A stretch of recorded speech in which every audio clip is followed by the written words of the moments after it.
Hi, I'm Marty Cohn, and this is Brattleboro Community Television's Meet the Candidates 2022. This series affords you an opportunity to hear from folks running for elected office. Today, our guest is Rick Morton, who is running for Auditor of Accounts. Welcome, Rick. Glad to be here, Marty. All right, Auditor of Accounts. Why are you seeking this office? Well, I suspect that there might be a few people who wonder, Auditor of Accounts, that sounds like I'm going to fall asleep. That sounds like I don't know what that is. Auditor of Accounts essentially is the person who audits the government. So if you want to think of it this way, the Auditor of Accounts is the IRS for the rest of government. And I think that's an interesting concept considering we all deal with the IRS, or we have that potential. They look over our shoulder to see what we're doing as citizens, but the Auditor of Accounts looks over the shoulders of government to see what the rest of government is doing at all levels. And so the reason I'm taking this office seriously is because I had a background, which we can go into, that kind of lines up pretty nicely with this role, with this role. All right, well, okay. What's your background that lines up with this role? I'm retired from the local bank, and at the time of my retirement, I was the compliance officer and security officer for the institution. What that required me to do was to prepare the bank for audits by government agencies, FDIC, Federal Reserve, OTS, and other agencies. These agencies audit various banks and various types of banks. The different agency will do it. So we had to prepare ahead of time for these audits. We had to interact with the auditors while they were on site. We had to respond to their inquiries, and we had to provide documentation for everything we were doing. The banking industry is the second most audited field in the country. The highest audited, most complex, regulated, I guess is a better word to put it. A better way to put it is healthcare. So banking has like 72 major rules that they have to adhere to, and that was my job, is to represent the bank and interacting with all of the different auditors coming in, and also interacting with consultants for the bank who would come in and assist us. So I want to take this and flip the script, so to speak.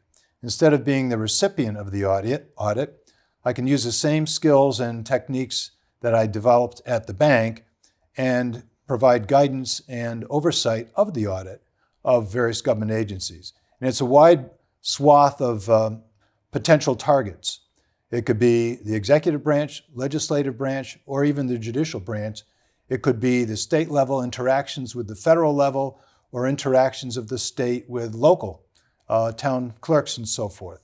It could be the review of contracts that the state has with NGOs, or contracts that the state has with other entities. So there's a wide variety of things there that can be targeted. You need to look at what's been done in the past, see if there's any gaps, attempt to fill those gaps, do an assessment of how effective those audits were, and make sure we're moving forward, making sure we're covering the ground properly. All right, so now what separates you from the other candidate who wants to be auditor? Well, the other candidate who wants to be auditor is an incumbent. And what separates me is that I have a fresh pair of eyes to bring to the job. It's a good idea for any institution to have a new look every now and then. And I think for the last 8 years, however long it's been, the mindset and the thinking and the priorities of this administration have prevailed in the selection of audits and the direction of audits. So now let's have a new look at the land. And so that's kind of what I bring is a new approach, a new perspective, and I offer that to the voters. All right, so magic wand, you're elected. What would be your top two priorities as auditor? Well, I recognize that I'm the outsider coming in.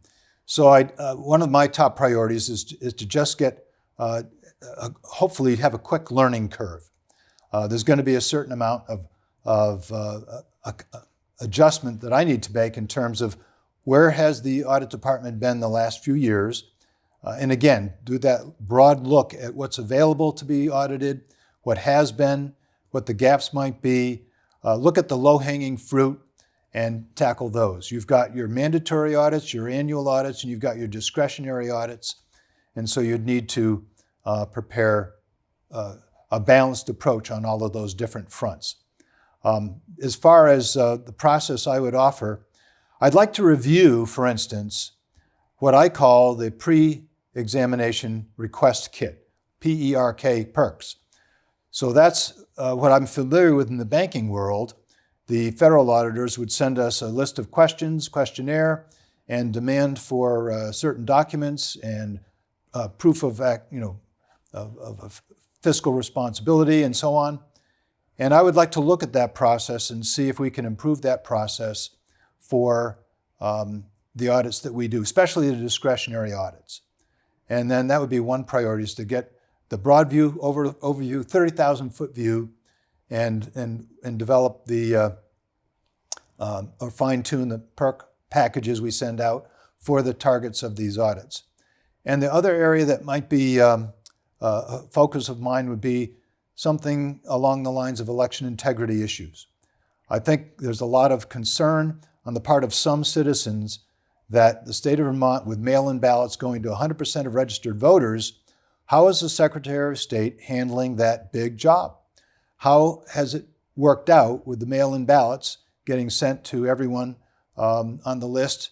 What's the return? How they've been handled, the security, the documentation, interact with the town clerks and get their feedback on how that process is going, what their suggestions are, and also what their strengths and weaknesses are throughout the various towns in the state. So election integrity might be an area of focus that I would want to look at.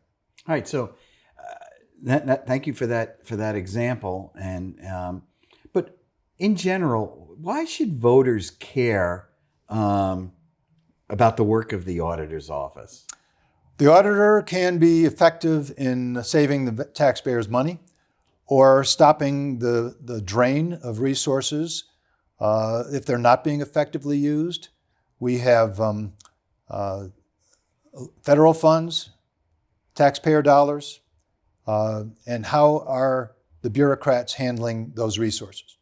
So just on a conceptual level, the taxpayers and the voters should be concerned that the auditor is there, that he's doing his job, and that he's watching for efficiencies and improvements. It's a moving landscape. We don't have exactly the same circumstances every year to year. So with new technologies, new resources, new priorities that are established by the legislature, by the governor, the auditor can fine-tune those efforts and zero in on those areas that might need tweaking or just a complete overhaul, and looking for savings. All right, so this might be the same question. Just one of the things that you said that the auditor's office does are these performance audits. Mm-hmm. Do you think the audits matter? They do. Going back to the banking example that I provided earlier, a teller at a bank is audited on a regular basis, but they never know when it's going to be. And that actually is a protection for the teller, because they can say, I've been audited 10 times this year, and I've been to the penny each time, or I was off $1, or something like that. It basically proves their professionalism and the process is working. So an audit is a teller's friend. Now, the same function really applies at the state level. Is the auditor is helping, assisting, coming alongside the entity that's being audited. And they should approach it with an attitude of cooperation and looking for ways that they can improve. And that's what the auditor is seeking to do, is to find efficiencies and improvement suggestions. We're not trying to get you or gotcha. We're trying to make sure that we're good stewards of state resources. All right, so how can the office be improved? Well, part of the answer to that has to be, I'm going to need a little bit of time to get the lay of the land, to work the learning curve. Right now, I think the last I heard, there was 11 auditors, field auditors, and one of those positions is not filled. And so that we need to fill that. But that's something that the current occupant of the office would be seeking to do as well. So improve the office is, I want to take that look, the big picture look, and then also I want to tap into the expertise of those auditors who are currently in place. What are their suggestions? Bottom-up suggestions. And top-down, bottom-up, and look at all those approaches. So I think fill the role and do the risk assessments. So what do you think should be the relationship between the auditor and the legislative branch? The auditor should feel completely comfortable in moving into any of the branches of government and any of the different levels of government. The executive branch obviously is going to be looked at because it's so massive in terms of overall budget, but we also need to look at the legislative side to make sure that those functions, they have resources too.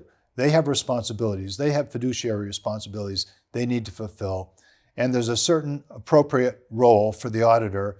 And again, if you look at the auditor as not an opponent or someone who's trying to get you, then they're going to be helping you, coming alongside as a partner. And that would be true for the judicial function as well as the legislative. We're not necessarily competitors, we're partners. All right, so you talked about these audits.